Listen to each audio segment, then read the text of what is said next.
स्वामी समर्थ. जय जय स्वामी समर्थ. श्री स्वामी समर्थ. जय जय स्वामी समर्थ. श्री स्वामी समर्थ महाराजांच्या नामस्मरणाने आजच्या व्हिडिओला सुरुवात करूया. शुभ दुपार तुम्हा सगळ्यांना आणि पाडव्याच्या हार्दिक आणि भरपूर साऱ्या माझ्याकडून शुभेच्छा. शुभ दीपावली तुम्हा सगळ्यांना. स्वामी समर्थांच्या कृपेने तुमच्या सगळ्यांच्या नात्यामध्ये उद्या आहे भाऊबीज, आज आहे पाडवा. पती पत्नीच्या, भाऊ बहिणीच्या, आई आणि मुलाच्या सगळ्यांच्याच नात्यामध्ये भरपूर गोडवा येऊ दे ही स्वामींचरणी प्रार्थना करते आणि आजच्या व्हिडिओला सुरुवात करते. काल पाडव्याचा व्हिडिओ केलेला आहे, तो आवर्जून बघा. पाडव्याचे काही उपाय जे पती पत्नीच्या नात्यामध्ये गोडवा आणतील असे काही उपाय तुम्हाला दिलेले आहेत. आता उद्या आहे भाऊबीज. भाऊबीजेसाठी सुद्धा काही खास असे उपाय मी तुम्हाला देणार आहे. सगळ्यात आधी भावाला कसे ओवाळावे हे सांगणार आहे आणि त्यानंतर काही खास उपाय तिळक लावताना म्हणजे तिळा लावताना करण्याचे काही खास उपाय, काय गिफ्ट द्यावं हे सर्वच माहिती आजच्या व्हिडिओमध्ये असेल, त्यामुळे व्हिडिओ स्किप न करता बघा. पाडव्याच्या गडबडीत असाल मला मान्य आहे, तरी उद्या आपल्याला गरज आहे ती भाऊबीजेची म्हणजे भाऊबीजेचा व्हिडिओ ऐकण्याची, तोही नक्की ऐका. आता मला तर भाऊ नाहीच आहे, तुम्हाला सगळ्यांना माहिती आहे. माझे भाऊ म्हणजे स्वामीराया गणपती बाप्पा, त्यांनाच मी ओवाळते, त्यांनाच मी जे काही आहे स्नान घालणे वगैरे सगळं मी उद्या स्वामींना करणार आहे. आणि स्वामींसारखा भाऊ मला मिळाला हे मी माझं भाग्य समजते की स्वामी माझे भाऊराया आहेत, स्वामी माझे वडील आहेत, स्वामी माझं सर्वस्व आहेत. तुम्हालाही कुणाला कुठल्याही माझ्या ताईला मैत्रिणीला भाऊ नसेल, आपण स्वामींसमोर बसायचं, स्वामींना अभ्यंग स्नान घालायचं, स्वामींना तिळक लावायचा, स्वामींना छान असा तुपाचा दिवा लावून ओवाळायचं, स्वामींना त्रिवार मुजरा करायचा आणि स्वामींजवळ तुम्हाला इच्छा काहीही उद्या मागायची नाही, फक्त स्वामींसाठी काहीतरी उद्या सेवा करायची. म्हणजे उद्या अख्खं सारामृत वाचा भावासाठी, म्हणजे स्वामींसाठी उद्या अख्खं सारामृत बसून शांतपणे देवासमोर बसून वाचा. ही उद्यासाठी तुम्हाला स्वामी सेवा देत आहे. अवश्य करा आणि तुम्ही त्याचे रिझल्ट बघा.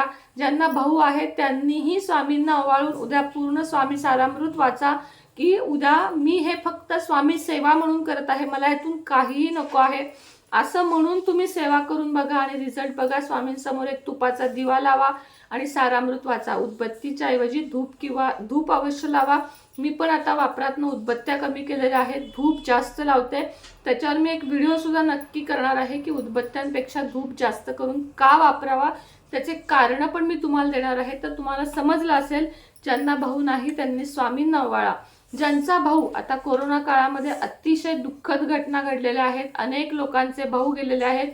ज्यांना भाऊ नाही त्यांनी एका चौरंगावर लाल वस्त्र घालून भावाचा फोटो ठेवा, त्याला हार घाला, त्याला व्यवस्थित तिळक लावा, त्याला ओवाळा आणि त्याच्या आत्म्याला शांती लागू दे अशी प्रार्थना करा. पण तिळक जरूर करा, भाऊ या जगात नसेल तरीही. आता त्या भाऊ बहिणींसाठी जे दोघंही एकमेकाकडे जाऊ येऊ शकतात, सख्खे असो चुलत असो, सगळ्यांसाठी हे उपाय मी काही देत आहे. असं म्हणतात की यमुना आणि यमराज, यमुना नदी आणि यमराज हे सख्खे भाऊ बहीण आहेत आणि उद्याच्या दिवशी यमराज यमुना नदीमध्ये जातात आणि यमराजांना यमुना नदी स्नान घालते आणि भरपूर खाऊपिऊ घालते आणि ती साजरा करते. आणि यमुना नदीनं हा सगळ्यांना आपल्याला असं वरदान दिलेलं आहे की जो कोणी या दिवशी भावाला स्नान घालेल किंवा माझ्या इथे येऊन स्नान करेल त्यांच्या भावाला कधीही अकाली मृत्यू येणार नाही. मृत्यू हा अटळ आहे, मात्र अकाली मृत्यू येणार नाही. ज्यांच्या इथे यमुना नदी आहे त्यांनी अवश्य उद्या यमुना नदीमध्ये जाऊन भावानी स्नान करा, बहिणीने त्याला स्नान घाला. हा सुद्धा एक सुंदर उद्यासाठीचा उपाय आहे. भावाने बहिणीकडे जावे, म्हणजे भाऊबीजेला भावाने बहिणीकडे जावे आणि रक्षाबंधनला बहिणीने भावाकडे यावे असा खरा तर नियम आहे. मात्र नियमांच्या पलीकडे जाऊन भावाला वेळ नसेल तर बहिणीला वेळ नसेल तर भावाने उद्याच्या दिवशी अवश्य जावे. जाऊ शकत नसाल, व्हिडिओ कॉलवर का होईना तिळक जरूर करावा. मात्र भावाने बहिणीची आणि बहिणीने भावाची उद्याच्या दिवशी आठवण नक्की काढावी. कारण अमेरिकेत वगैरे राहणारे लोक काय करतात, हल्ली व्हिडिओ कॉलवरच तिळक वगैरे करतात. तर तसंही केलं तरी चालेल, काही हरकत नाही. पण उद्या तुम्हाला भावाला तिलक करून भावाला ओवाळायचं नक्की आहे. आता तिळक लावताना कुंकवाचा तर लावायचा आहे, पण सगळ्यात आधी तुम्हाला अष्टगंधात थोडंसं पाणी, गंगाजल किंवा पाणी घालून अष्टगंधाचा तिळक भावाला ओवाळताना लावायचा आहे. तुम्हाला एक ताट तयार करायचं आहे, तामण घ्यायचं आहे, तांब्याचं, शक्यतो स्टीलचं जर्मनचं घेऊ नका. तांब्याचंच घ्या, नसेलच तर स्टीलचं घ्या. तांब्याचं पितळेचं तामण घ्या, त्यामध्ये एक तुम्हाला तेलाचा 2 वातीचा दिवा लावायचा आहे. अष्टगंध, कुंकू, सोन्याची अंगठी, त्याचप्रमाणे अक्षता, सुपारी आणि फुलं आणि काहीतरी गोड सोन्याची अंगठी किंवा सोनं काहीतरी तुम्हाला ठेवायचं आहे. आणि अशा प्रकारे ताट तुम्हाला सजवायचं आहे. त्यानंतर भावाला पाटावर पूर्व पश्चिम, तुमचं तोंड पश्चिमेकडे, भावाचं तोंड पूर्वेकडे असं करून भावाला बसवायचं आहे. आणि सगळ्यात आधी भावाला तिळक अष्टगंधाचा लावून घ्यायचा आहे.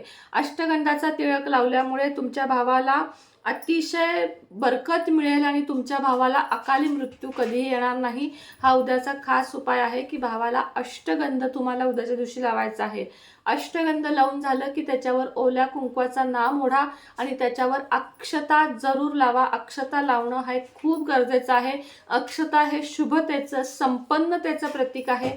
म्हणून तिळक कधी नुसता रिकामा लावू नये, तर त्याच्यावर अक्षता लावाव्यात. अक्षता हा चंद्रमाचा पण कारक आहे, त्यामुळे भावाचे चंद्रमाशी रिलेटेड काही प्रॉब्लेम असतील तर ते निघून जातील. त्याचं मन शांत होईल. त्याचं मन विचलित असेल तर तेही शांत होण्यास मदत होईल. त्याचप्रमाणे उद्या तुम्ही केशराचा तिळक लावू शकता, दह्याचा पण तिळक लावू शकता.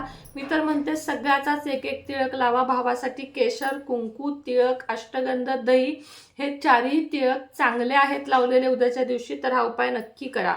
अष्टगंधानं काय होतं ताई, अष्टगंध का लावायचं, तर अष्टगंधामुळे आयुष्य वाढते, म्हणून तुम्हाला भावाला अष्टगंध उद्या लावायचे आहे. उद्या भावाने आणि बहिणीने दोघांनीही काळे आणि निळे कपडे वर्ज करावेत. दोघांनीही काळे निळे वस्त्र घालून एकमेकाला ओवाळून घेऊ पण नाही आणि बहिणीने ओवाळू पण नाही. जोपर्यंत तुम्ही भावाला तिळक लावत नाही तोपर्यंत तुम्ही जर निरोगी असाल तर उपवास धरावा. काही तुम्हाला कारणानं आजार असेल तर उपवास नाही धरलात तरी चालेल, नाहीतर तुम्ही जर धरू शकत असाल उपवास तिळक लावेपर्यंत तर उपवास अवश्य धरा. भावाला हातामध्ये एक नारळ म्हणजे श्रीफळ जरूर द्या. कुमकुम, तांदूळ जरूर तिळक लावा आणि नारळ द्या. यामुळे भावाचे सौभाग्य वाढते. कुंकवाने मन मजबूत होते.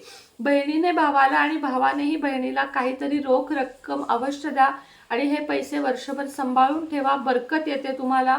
नुसतेच भावाकडून गिफ्ट घ्यायचं नसते, तर बहिणीनेही भावाला काहीतरी भेटवस्तू उद्याच्या दिवशी द्यायची असती, म्हणजे ते दोघांसाठीही चांगलं असते. वस्त्र दिले तर जास्त चांगलं होईल. पैसे, वस्त्र दोन्ही देऊ शकत असाल तर दोन्हीही द्या. उद्या आईने भावाची आणि बहिणीची नजर उतरवू शकत असाल तर नजर उतरवा. दोघांनी एकमेकाला काहीतरी भेट द्या. भाऊ जवळ नसेल, भावाच्या फोटोला का होईना, म्हणजे नसेल या जगात तर फोटोला का होईना ओवाळा. भाऊ बहिणींच्या प्रेमाचा दिवस आहे, शुभतेचं प्रतीक आहे. भाऊ बहिणीचं नातं हे रक्ताचं एका नाळेचं नातं असतं म्हणतात. कितीही कुणी तोडण्याचा प्रयत्न केला तरी तुटत नाही. काही अपवाद आहे, त्याला मी नाही म्हणत नाही, की काही बहिणींना भावाची साधी आठवणही येत नाही. असेही बहीण किंवा असेही भाऊ या जगात आहेत, पण असेही आहेत की कितीही लांब असू देत किमान फोनवर तरी बोलणार, भाऊ बहिणीची आठवण काढणार, असेही भाऊ बहीण या जगामध्ये आहेत. अकाली मृत्यू होऊ नये, जिथे यमुना स्नानाची ज्यांच्याकडे सोय असेल त्यांनी यमुना स्नान करा. यमुनेच्या पाण्याचे काही शिंतोडे का विना भावाच्या अंगावर जर तुम्ही मारलेत तर भावाला अकाली मृत्यू कधीही येणार नाही. त्याचप्रमाणे सप्तरंगी धागा किंवा कलावा उद्याच्या दिवशी भावाच्या हातात तुम्हाला बांधायचा आहे. यामुळे सुद्धा भावाला बरकत येईल, भावाची प्रगती होईल आणि भावाला भरपूर चांगला फायदा याचा तुम्हाला बघायला मिळेल. उद्या बुधवार आहे, बुद्धीचा कारक दिवस आहे. उद्या भावाला पान नक्की खायला द्या. गोड पान, मिठा पान ज्याला आपण म्हणतो, मिठा पानच म्हणतो त्याला आपण, मसाला पान जे काही तुम्ही म्हणत असाल ते पान उद्या नक्की खायला द्या. भाऊ पान खात नसेल तर त्याला हिरवी वेलची नक्की खायला द्या. हा एक उद्याचा अतिशय रामबाण तोडगा आहे, भावासाठी खूप चांगला आहे.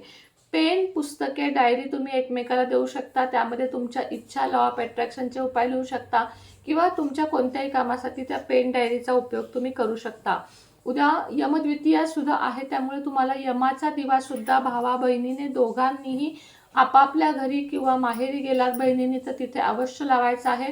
कणकेचा एक दिवा तयार करायचा आहे. त्यामध्ये मीठ घालायचं नाहीये, एकेरी वात त्यात घालायची आहे. तिळाचं किंवा मोहरीचं तेल घालायचं आहे. कडेला 2 मुटके असे कणकेचे 2 मुटके ठेवून एक दिवा दक्षिणमुखी लावायचा आहे आणि प्रार्थना करायची आहे, म्हणजे पितरांना मुक्ती आणि शांती मिळेल. लवंगाचा एक उपाय तुम्हाला सांगते. जर भाऊ बहीण तुम्ही एकत्र असाल आणि तुमची आई असेल तर किंवा नसेल तरी बहिणीने भावाला आणि भावाने बहिणीला हा उपाय करू शकता. मोहरी, लवंग आणि उडीद घेऊन भावाने बहिणीची, बहिणीने भावाची नजर काढायची. आई असेल तर आईने दोघांची वेगवेगळं थोडं थोडं साहित्य घेऊन दोघांची वेगवेगळी नजर काढायची आणि ते कापरामध्ये जाळायचं. यामुळे भावा बहिणीची दृष्टी निघेल आणि त्यांचं संपूर्ण पुढचं वर्ष चांगलं जाईल. भावासोबत बहिणीलाही विसरू नका. बहिणीलाही तिळक लावा, तिलाही गिफ्ट वस्तू द्या.